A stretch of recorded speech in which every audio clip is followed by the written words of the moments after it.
Hi sweeties, ഇന്ന് ഞാൻ നിങ്ങൾക്കായി കാണിക്കാൻ പോകുന്നത് എത്ര ഡള്ളായിട്ടുള്ള ഫേസ് ആണെങ്കിലും പെട്ടെന്ന് ഗ്ലോയും ഒരു ബ്രൈറ്റ്നെസ്സൊക്കെ കിട്ടാൻ സഹായിക്കണം എന്നാൽ വീട്ടിലുള്ള സാധനങ്ങൾ വെച്ചിട്ടുള്ള ഒരു പാക്കാണ്. ഇതിനാവശ്യം വേണ്ടത് നമുക്ക് ആദ്യം കുക്കുംബർ ജ്യൂസ് വേണേ, പിന്നെ നമുക്ക് വേണ്ടത് തൈര് വേണേ, പിന്നെ വേണ്ടത് നമുക്ക് ഓട്സിൻ്റെ പൊടിയാണ്. ഒരു കുക്കുംബർ ജ്യൂസ് ഞാൻ ഇവിടെ അരച്ച് വെച്ചതാണ്, ഒരു 2 ടേബിൾ സ്പൂൺ ഞാനിവിടെ എടുത്തിട്ടുണ്ട്. പിന്നെ തൈര് വേണേ, പിന്നെ ഓട്സിൻ്റെ പൗഡർ ബാക്കിയെല്ലാം 1 ടേബിൾ സ്പൂൺ വെച്ചാണ്. ഇത് മൂന്നും കൂടെ നന്നായിട്ട് മിക്സ് ചെയ്യണേ. മിക്സ് ചെയ്തതിന് ശേഷം കുറച്ച് നേരം നിങ്ങളൊന്ന് മാറ്റി വെച്ചേക്കണം കേട്ടോ. അത് എങ്ങനെയാണെങ്കിൽ നിങ്ങൾക്ക് ഫ്രിഡ്ജിൽ വെച്ച് നിങ്ങൾക്ക് യൂസ് ചെയ്യാം കേട്ടോ.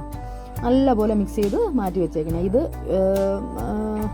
എന്നിട്ട് നിങ്ങൾ യൂസ് ചെയ്താൽ മതിയേ. ഇത് യൂസ് ചെയ്യണതിന് മുമ്പേ എപ്പോഴും പറയുന്ന പോലെ തന്നെ നന്നായിട്ടൊന്ന് വാഷൊക്കെ ചെയ്തിട്ട് നിങ്ങൾ ഇട്ടാൽ മതി കേട്ടോ. ഇത് നല്ല പെട്ടെന്ന് തന്നെ നമുക്കൊരു ഗ്ലോയൊക്കെ വരും, സോഫ്റ്റൊക്കെ നമ്മുടെ സ്കിന്നൊക്കെ ഭയങ്കരമായിട്ട് സോഫ്റ്റ് ആവും, ഒരു ബേബി സോഫ്റ്റ് ആവും എന്ന് തന്നെ പറയാം. ഇത് സ്ഥിരമായിട്ട് യൂസ് ചെയ്യുകയാണെങ്കിൽ എത്ര പഴകിയ ടാനാണെങ്കിലും നിങ്ങൾക്കത് മാറി മുഴുവനായിട്ട് നിങ്ങൾക്ക് മാറിക്കിട്ടും. വെയിലത്തൊക്കെ പോയിട്ട് വരുമ്പോൾ നിങ്ങൾക്ക് പെട്ടെന്ന് ചെയ്യാൻ പറ്റിയ ഒരു പാക്കാണ്. ഇനി ഓട്സ് ഇല്ലാതെയാണെങ്കിൽ പോലും നിങ്ങൾക്ക് തൈരും കുക്കുംബർ ജ്യൂസും വെച്ച് നിങ്ങൾക്ക് ഇത് യൂസ് ചെയ്യാം കേട്ടോ.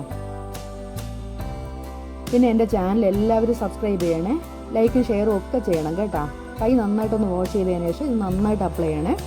നന്നായിട്ടൊന്ന് അപ്ലൈ ചെയ്തതിന് ശേഷം നിങ്ങൾ ഉണങ്ങി കഴിഞ്ഞതിന് ശേഷം വാഷ് ചെയ്ത് കളയണേ. നല്ലപോലെ ഒന്ന് ഇട്ട് കൊടുക്കണം കേട്ടോ. പിന്നെ നിങ്ങൾ കമൻസൊക്കെ ഇട്ടാൽ മാത്രമേ നിങ്ങൾക്ക് ഇഷ്ടപ്പെട്ടോ ഇല്ലയോ എന്നൊക്കെ എനിക്ക് മനസ്സിലാകത്തുള്ളൂ. ലൈക്കും ഷെയറും ഒക്കെ ചെയ്യണം കേട്ടോ. ഇതുപോലത്തെ നല്ല നല്ല വീഡിയോസ് വേണമെങ്കിൽ എൻ്റെ ചാനൽ സബ്സ്ക്രൈബ് ചെയ്യണം കേട്ടോ.